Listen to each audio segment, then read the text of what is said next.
ठठे जे गुलामुल्ला शहर जे ॻोठ रबू शीदी जे ॻोठ जो मुतबादल रस्तो न हुअण ॻोठ में फोत थियल औरत जे जनाज़े खे गोॾे जेॾे पाणी मां ॿाहिरि कढियो वियो। हितां जे मक़ामी ॻोठाणनि ख़ुदा बख़्श शीदी, याक़ूब शीदी, गुलाम शीदी ऐं ॿियनि साफ़िन खे ॿुधायो आहे त हीउ ॻोठ क़दीमी आहे। बरसाति पवण खां पोइ असां सख़्त मुश्किलातनि में अची विया आहियूं।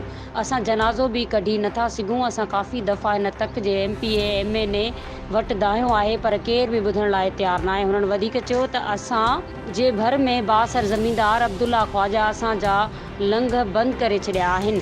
असां अदालत मां पिणु केस खटिया आहिनि। असां सिंध हुकूमत खां मुतालबो था करियूं त फौरी नोटिस वठी बासर ज़मींदार अब्दुल्ला ख्वाजा ख़िलाफ़ कार्रवाई कई वञे ऐं असांखे मुतबादल रस्ते जी सहूलियत ॾिनी वञे। जश्न आज़ादी जे पुरमुसरत मौक़े ते ऐं मुबारकबाद जे इश्तिहारनि जी बुकिंग जारी आहे। राब्तो कंदा 0308316188। मज़ीद खबरों और तफसीलात के लिए विजिट करें हमारी वेबसाइट www.awamiNewsHD.com।